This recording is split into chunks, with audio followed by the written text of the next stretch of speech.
ऐसे मेरे भाई आशा करते हैं कि आप सभी लोग बहुत अच्छे होंगे और आपके मम्मी पापा भी बहुत अच्छे होंगे। तो मेरे भाई आज का वीडियो बहुत ज़्यादा इंपॉर्टेंट होने वाला है, क्योंकि आज के इस वीडियो में हम लोग अगर आप किसी भी एसएससी या सीजीएल सीएचएसएल रेलवे या बीपीएससी या यूपीएससी के प्रीलिम्स की अगर आप तैयारी करते हैं, ऐसे किसी भी कंपटीशन एग्जाम की तैयारी करते हैं जो कि एसएससी एग्जाम से संबंधित हो या रेलवे से संबंधित हो मेरे भाई, तो आज की इस वीडियो में हम लोग ऐसे 50 क्वेश्चंस करने वाले हैं जो कि आपको हिस्ट्री से होने वाले हैं, भूगोल से होने वाले हैं और साथ में राजनीतिक शास्त्र और शास्त्र, यानी कि बहुत सारे ऐसे इंपॉर्टेंट प्रश्न होने वाले हैं जो कि आप किसी भी कंपटीशन एग्जाम की तैयारी करते हैं मेरे भाई, तो ऐसे प्रश्न 100% पॉसिबल होते हैं, पूछे जाते हैं। तो चलिए शुरू करते हैं। सबसे पहले हम पहला प्रश्न पढ़ेंगे। तो पहला जो प्रश्न है वो इतिहास से लिया गया मेरे भाई कि इल्तुतमिश ने एकता व्यवस्था किससे ग्रहण की थी। इल्तुतमिश ने एकता व्यवस्था किससे ग्रहण की थी? ऑप्शन ए है फारस, ऑप्शन बी है अरब, ऑप्शन सी है तुर्क, ऑप्शन डी है मंगोल। तो मेरे भाई इसका correct answer option number B हो जाएगा दोस्तों, यानी कि ऑप्शन नंबर बी यानी कि अरब हो जाएगा। आपको याद रखना है, प्रश्न पूछा है कि इल्तुतमिश ने एकता व्यवस्था किससे ग्रहण की थी, तो अरब से की थी, तो ऑप्शन नंबर बी आपको याद रखना है। ठीक है, तो पहला प्रश्न क्या पूछा है कि इल्तुतमिश ने एकता व्यवस्था किससे ग्रहण की थी, तो अरब से, तो ऑप्शन नंबर बी आपको याद रखना है। चलिए प्रश्न संख्या 2 की बात कर लेते हैं। प्रश्न संख्या 2 में पूछा है विजयनगर साम्राज्य की स्थापना किस वर्ष हुई थी। तो विजयनगर साम्राज्य की स्थापना किस वर्ष हुई थी? ऑप्शन ए में है 1336, ऑप्शन बी है 1325, ऑप्शन सी है 1347, ऑप्शन डी है 1351। तो दोस्तों इसका correct answer option number A हो जाएगा, यानी कि 1336 हो जाएगा। तो विजयनगर साम्राज्य की स्थापना किस वर्ष हुई थी? 1336 में, तो ऑप्शन नंबर ए आपको याद रखना है। प्रश्न संख्या 2 को एक बार हम लोग क्या करेंगे, फिर से रिपीट करेंगे। विजयनगर साम्राज्य की स्थापना किस वर्ष हुई थी?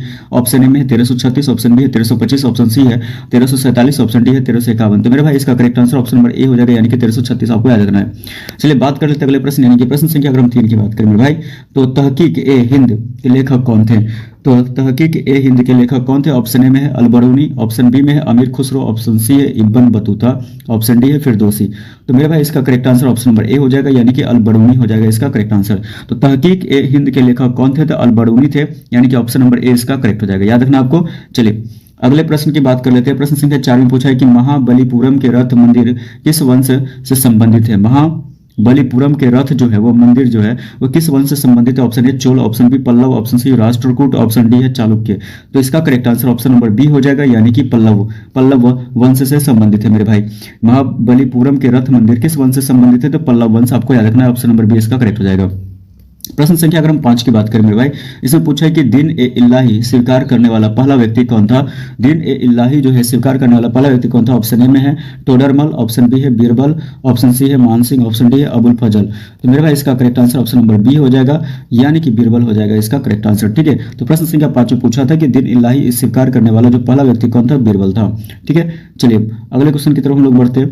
तो अगला क्वेश्चन पूछा है, प्रश्न संख्या 6 की बात करें, चौसा का युद्ध किस वर्ष हुआ है। चौसा का युद्ध किस वर्ष हुआ? ऑप्शन है 1538, ऑप्शन बी है 1539, ऑप्शन सी है 1540, ऑप्शन डी है 1542। तो इसका करेक्ट आंसर मेरे भाई हो जाएगा ऑप्शन नंबर बी, यानी कि 1539 हो जाएगा। यानी कि चौसा का युद्ध किस वर्ष हुआ है? तो 1539 में होता है, ऑप्शन नंबर बी इसका करेक्ट हो जाएगा।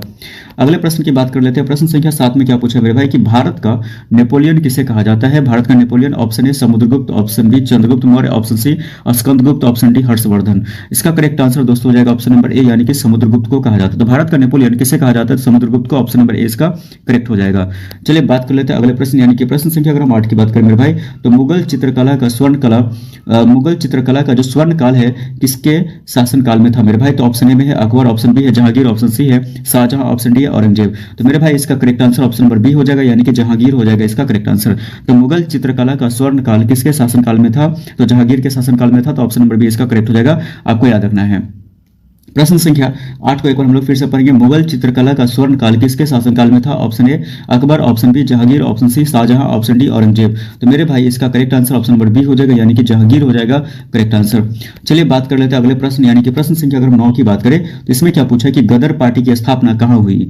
गदर पार्टी की स्थापना कहाँ हुई। Option A London, option B Berlin, option C San Francisco, option D है टोक्यो। तो मेरे भाई इसका correct answer option number C हो जाएगा, यानी कि सैन फ्रांसिस्को हो जाएगा इसका करेक्ट आंसर। गदर पार्टी की स्थापना कहाँ हुई है, तो सैन फ्रांसिस्को, यानी कि ऑप्शन नंबर सी आपको याद रखना है। एक बार फिर से हम लोग क्या करेंगे, प्रश्न संख्या 9 को पढ़ेंगे। तो गदर पार्टी की स्थापना कहाँ हुई। Option A London, option B Berlin, option C San Francisco, option D है टोक्यो। तो करेक्ट आंसर दोस्तों हो जाएगा ऑप्शन नंबर सी, यानी कि सैन फ्रांसिस्को हो जाएगा इसका करेक्ट आंसर।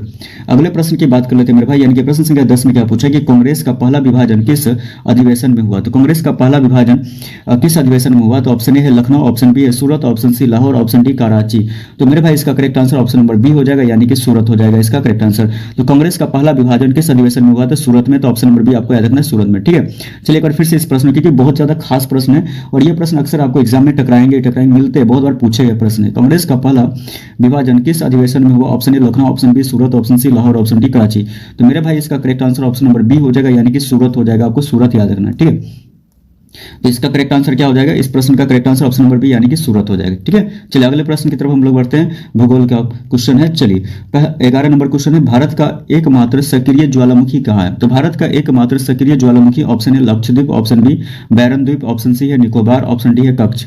तो दोस्तों इसका correct answer option number B होगा, यानी कि बैरन द्वीप हो जाएगा इसका करेक्ट आंसर। तो भारत का एकमात्र सक्रिय ज्वालामुखी कहाँ है? तो बैरन द्वीप में है। तो ऑप्शन नंबर बी इसका करेक्ट हो जाएगा, बैरन द्वीप। आपको याद रखना है। ठीक है, तो भारत का एकमात्र सक्रिय ज्वालामुखी कहाँ है? तो बैरन द्वीप, याद रखना आपको। ठीक है, चलिए अगले प्रश्न की बात कर लेते हैं।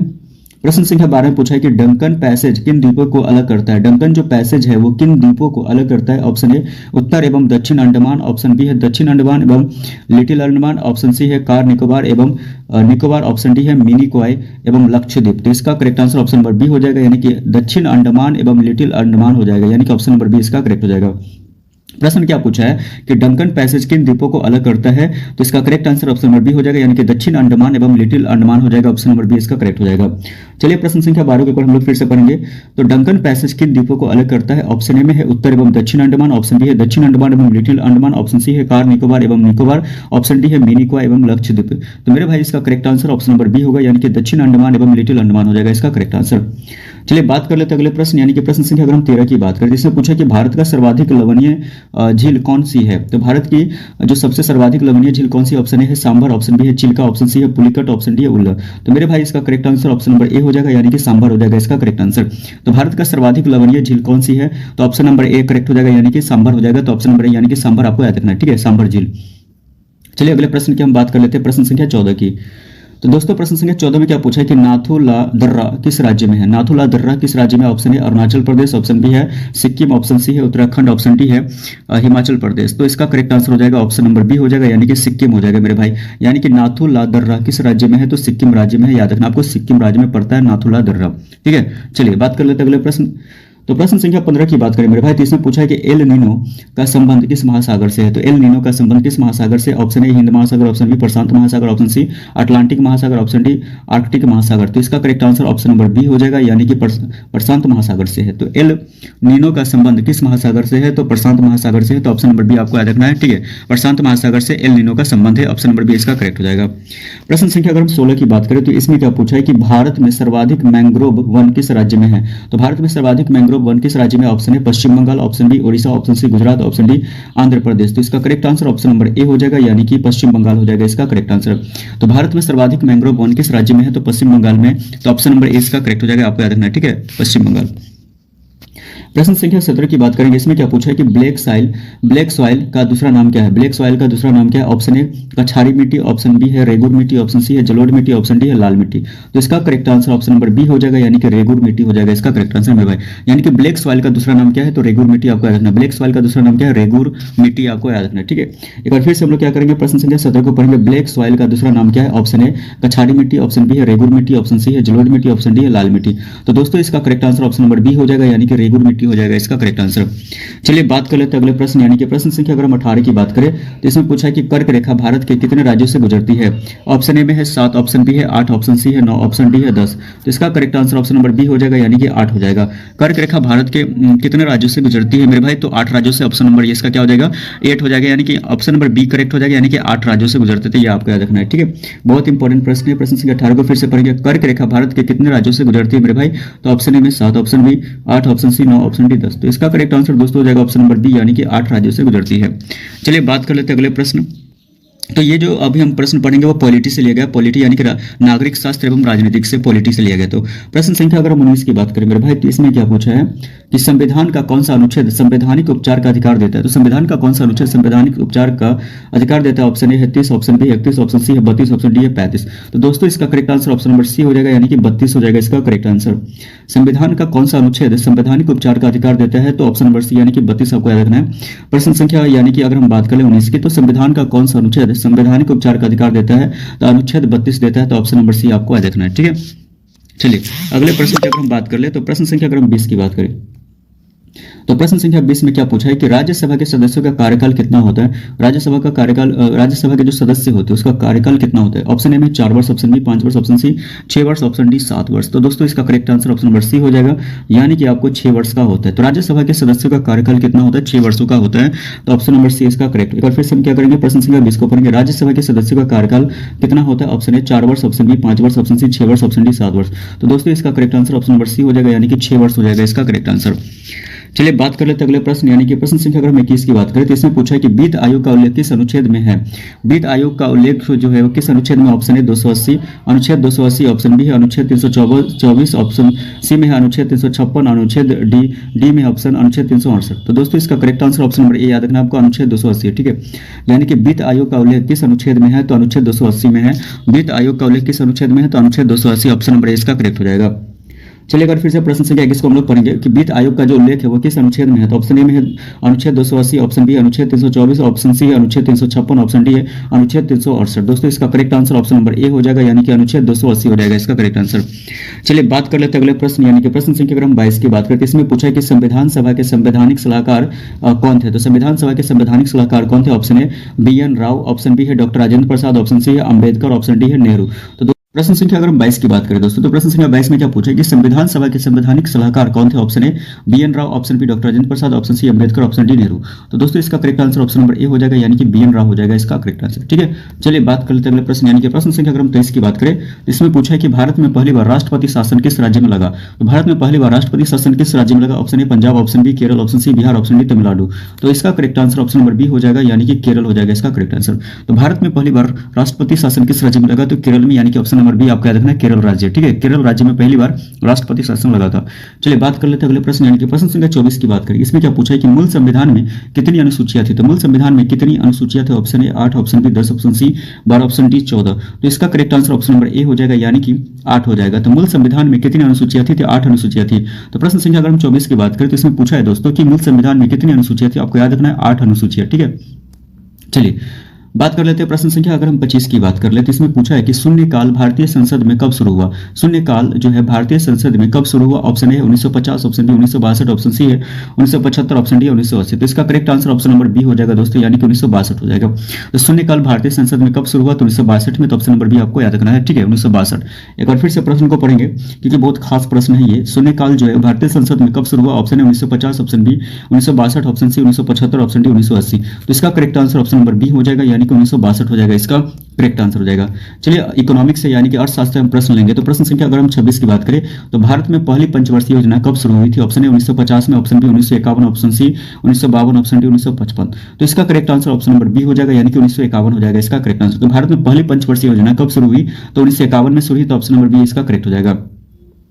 तो प्रश्न संख्या 26 को एक बार हम लोग फिर से पढ़ेंगे, भारत में पहली पंचवर्षीय योजना कब शुरू हुई। तो दोस्तों इसका करेक्ट आंसर यानी हम देखें तो ऑप्शन नंबर ए में दिया 1950, option B 1951, option C 1952, option D 1955। तो इसका correct answer option number B हो जाएगा, यानी कि 1951 आपको याद रखना है। पहली पंचवर्षीय योजना 1951 में भारत में शुरू हुई थी।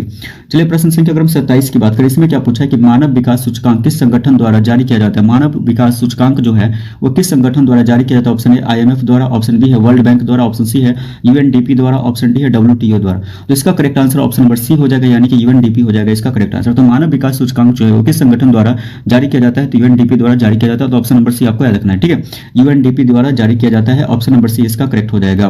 तो मानव विकास सूचकांक जो है किस संगठन द्वारा जारी किया जाता है, तो UNDP आपको याद रखना, ऑप्शन नंबर सी। चलिए बात कर लेते हैं अगले प्रश्न की। तो प्रश्न संख्या 28 की बात करेंगे तो रेपो रेट कौन निर्धारित करता है। रेपो रेट कौन निर्धारित करता है। ऑप्शन ए है वित्त मंत्रालय, ऑप्शन बी है RBI, ऑप्शन सी है SEBI, ऑप्शन डी है NITI आयोग। तो इसका करेक्ट आंसर दोस्तों हो जाएगा ऑप्शन नंबर बी हो जाएगा, यानी कि RBI हो जाएगा इसका करेक्ट आंसर। रेपो रेट कौन निर्धारित करता है, तो RBI निर्धारित करता है। तो ऑप्शन नंबर बी इसका करेक्ट हो जाएगा। प्रश्न संख्या अगर हम 29 की बात करें दोस्तों तो इसमें पूछा है कि भारत में वस्तु एवं सेवा कर यानी कि GST कब लागू हुआ। तो भारत में जो वस्तु एवं सेवा का जो कर है यानी कि GST कब लागू हुआ, तो ऑप्शन है 2016 में, option B 2017, option C 2018, option D 2019। तो दोस्तों इसका correct answer option number B हो जाएगा, यानी कि 2017 आपको याद रखना है। तो भारत में जो वस्तु एवं सेवा कर यानी कि GST कब लागू हुआ था, 2017 से लागू हुआ था। ठीक है, चलिए अगले प्रश्न की बात कर लेते हैं। प्रश्न संख्या अगर हम 30 की बात करते हैं GST परिषद का अध्यक्ष कौन होता है। ऑप्शन ए प्रधानमंत्री, ऑप्शन बी राष्ट्रपति, ऑप्शन सी वित्त मंत्री, ऑप्शन डी RBI गवर्नर। तो इसका correct answer option number C होगा मेरे भाई, यानी कि वित्त मंत्री हो जाएगा। ठीक है, GST परिषद का अध्यक्ष कौन होता है, तो वित्त मंत्री होता है। आपको याद रखना वित्त मंत्री, यानी कि ऑप्शन नंबर सी इसका करेक्ट हो जाएगा, वित्त मंत्री। चलिए, बहुत इंपॉर्टेंट प्रश्न है, तो इसको फिर से रिपीट करेंगे। जीएसटी परिषद का अध्यक्ष कौन होता है? ऑप्शन ए प्रधानमंत्री, ऑप्शन बी राष्ट्रपति, ऑप्शन सी वित्त मंत्री, ऑप्शन डी आरबीआई गवर्नर।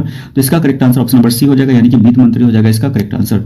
अगले प्रश्न की बात कर लेते हैं, प्रश्न संख्या 31 की बात करेंगे। मुद्रास्फीति मापने का प्रमुख सूचकांक कौन सा है? Option A WPI, option B है सीपीआई, ऑप्शन सी है आईआईपी, ऑप्शन डी है एचडीआई। तो इसका correct answer option number B हो जाएगा, यानी कि सीपीआई है। मुद्रास्फीति मापने का जो प्रमुख सूचकांक है वो कौन सा है? सीपीआई के द्वारा मापा जाता है। तो आपको याद रखना है ऑप्शन नंबर बी, यानी कि सीपीआई। ठीक है, चलिए अगर फिर से प्रश्न को रिपीट करेंगे कि मुद्रास्फीति जो मापने का प्रमुख सूचकांक कौन सा? ऑप्शन ए है डब्ल्यूपीआई, ऑप्शन बी है CPI, option C IIP, option D HDI.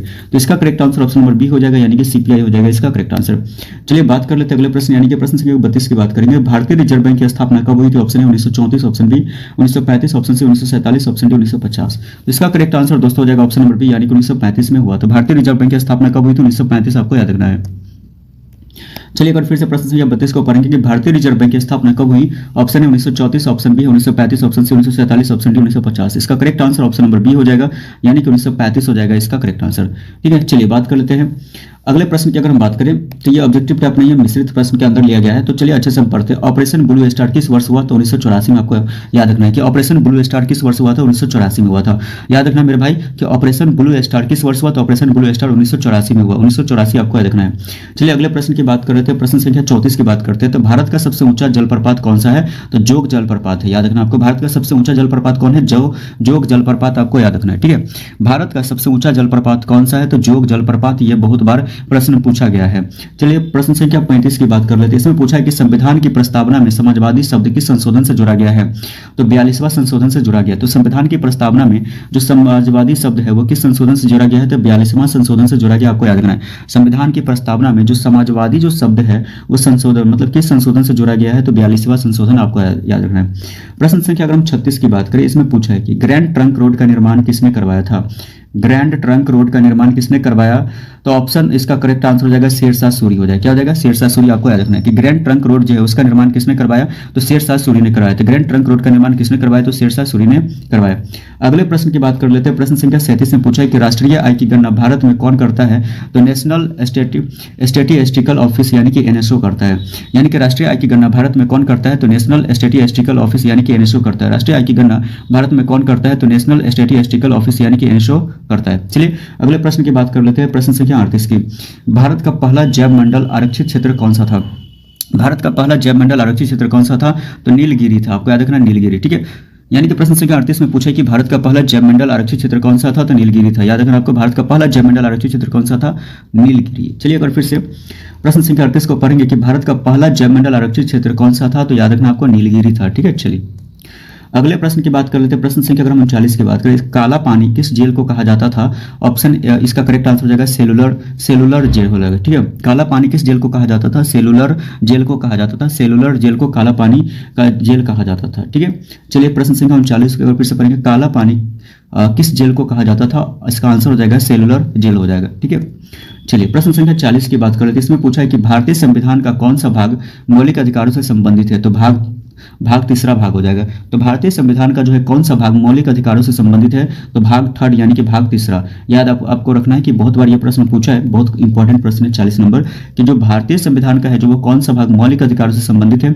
तो भाग तीसरा यानी कि भाग तीसरा हो जाएगा। ठीक है, चलिए प्रश्न संख्या 41 की बात कर लेते हैं। इसमें पूछा है कि करो या मरो का नारा किस आंदोलन में दिया गया था? क्विट इंडिया मूवमेंट में दिया गया था। करो या मरो का नारा किस आंदोलन में दिया गया है? तो क्विट इंडिया मूवमेंट, यानी जब क्विट इंडिया मूवमेंट जब हुआ था तो उस समय करो या मरो का नारा दिया गया था। चलिए प्रश्न संख्या अगर हम 42 की बात कर ले, इसमें पूछा है मेरे भाई कि भारत में हरित क्रांति के जनक कौन है? एमएस स्वामीनाथन है। भारत में जो हरित क्रांति के जो जनक है वो किसे कहा जाता है? एमएस स्वामीनाथन को माना जाता है। तो भारत में हरित क्रांति के जनक कौन है? एमएस स्वामीनाथन। आपको याद रखना है, ये भी प्रश्न बहुत बार पूछा है। तो भारत में हरित क्रांति के जनक कौन है? तो एमएस स्वामीनाथन आपको याद रखना है। ठीक है, चलिए प्रश्न संख्या अगर हम 43 की बात करें तो इसमें क्या पूछा है? अगर हम प्रश्न संख्या 43 की बात करें तो इसमें क्या पूछा है अगर आप ध्यान से देखें तो प्रश्न संख्या 43 की बात करें तो इसमें क्या पूछा है, ध्यान से देखिएगा कि भारतीय संविधान में कुल कितने मौलिक कर्तव्य होते थे? 11 मौलिक कर्तव्य होते थे। भारतीय संविधान में कुल कितने मौलिक कर्तव्य हैं? तो 11 है टोटल। ठीक है, आपको याद रखना है 11 मौलिक कर्तव्य होते हैं। प्रश्न संख्या 44 की बात कर लेते हैं। इसमें पूछा है कि पृथ्वी के सबसे निकट ग्रह कौन सा माना जाता है, तो शुक्र ग्रह यानी कि वेनस को माना जाता है। पृथ्वी के सबसे निकट ग्रह कौन सा माना जाता है, शुक्र ग्रह यानी कि वेनस को माना जाता है। प्रश्न संख्या 45 की बात कर लेते हैं। भारत का सबसे बड़ा कोयला क्षेत्र कौन सा है, तो झरिया है। तो भारत का सबसे बड़ा कोयला क्षेत्र कौन सा है, झरिया मेरे भाई, यानी कि याद रखना कि झरिया भारत का सबसे बड़ा कोयला क्षेत्र माना जाता है, झरिया को। प्रश्न संख्या 46 की बात कर लेते हैं। इसमें पूछा कि वेदों की ओर लौटो का नारा किसने दिया, तो स्वामी दयानंद सरस्वती ने दिया था कि वेदों की ओर लौटो, वेदों की ओर लौटो का नारा किसने दिया, तो स्वामी दयानंद सरस्वती ने दिया। तो प्रश्न संख्या 46 को एक बार हम लोग फिर से पढ़ेंगे। वेदों की ओर लौटो का नारा किसने दिया, तो स्वामी दयानंद सरस्वती ने दिया। चलिए प्रश्न संख्या 47 की बात कर लेते हैं। इसमें क्या पूछा कि संविधान सभा की पहली बैठक कब हुई, तो इसका हो जाएगा 9 दिसंबर 1940 को हुआ। संविधान सभा की पहली बैठक कब हुई, तो 9 दिसंबर 1940 को हुआ था। संविधान सभा की पहली बैठक कब हुई, तो 9 दिसंबर 1940 को। प्रश्न संख्या 48 की बात कर लेते हैं। इसमें पूछा कि भारत में जीएसटी लागू करने हेतु कौन सा संशोधन किया गया, तो 101वां संशोधन, 101वां संविधान संशोधन लागू किया गया था। तो भारत में जीएसटी लागू करने हेतु कौन सा संशोधन लागू किया गया था, 101वां संविधान संशोधन। 48 क्वेश्चन क्या पूछा कि भारत में जीएसटी लागू करने हेतु कौन सा संशोधन किया गया, तो 101वां संविधान संशोधन लागू किया गया था। चलिए प्रश्न संख्या 49 की बात कर ले। इसमें पूछा कि योजना आयोग का स्थान किसने लिया, एनआईटी आयोग ने लिया था। योजना आयोग का स्थान किसने लिया, तो एनआईटी आयोग ने लिया था। चलिए इस वीडियो का सबसे लास्ट प्रश्न है मेरे भाई, अगर अभी तक आप लोगों ने चैनल को क्वेश्चन नंबर 50 की बात कर लेते हैं। इस वीडियो का सबसे लास्ट प्रश्न है मेरे भाई, अगर अभी तक आप लोगों ने चैनल को सब्सक्राइब नहीं किया तो जरूर सपोर्ट करें, अपने भाई को सपोर्ट करें, क्योंकि मैं आपके लिए बहुत ज़्यादा मेहनत करता हूँ और मैं कोशिश करता हूँ कि आप सभी को अच्छा जॉब हो, अच्छे गवर्नमेंट पोस्ट की, किसी भी एसएससी एग्जाम्स के अगर आप तैयारी करते हैं तो अच्छे से आपका सिलेक्शन हो। और ये हम भगवान से हमेशा दुआ करते हैं और अपने मम्मी पापा के लिए कुछ बड़ा करो, अपने ड्रीम से बड़े बिग ड्रीम्स रखो, तो जरूर सपोर्ट करो, सब्सक्राइब करो। तो 50 नंबर क्वेश्चन में क्या पूछा कि भारत का सबसे लंबा राष्ट्रीय राजमार्ग कौन सा है, तो ऑप्शन इसका करेक्ट आंसर हो जाएगा NH44। याद रखना आपको कि भारत का सबसे लंबा राष्ट्रीय राजमार्ग कौन सा है, तो NH44 हो जाएगा। ठीक है, तो NH44 इसका सबसे बड़ा राष्ट्रीय राजमार्ग है। तो NH44 आपको याद रखना है प्रश्न संख्या 50 में। तो भारत का सबसे लंबा राष्ट्रीय राजमार्ग कौन सा है, तो NH44। चलिए मिलते हैं नेक्स्ट वीडियो, तब तक के लिए बाय बाय।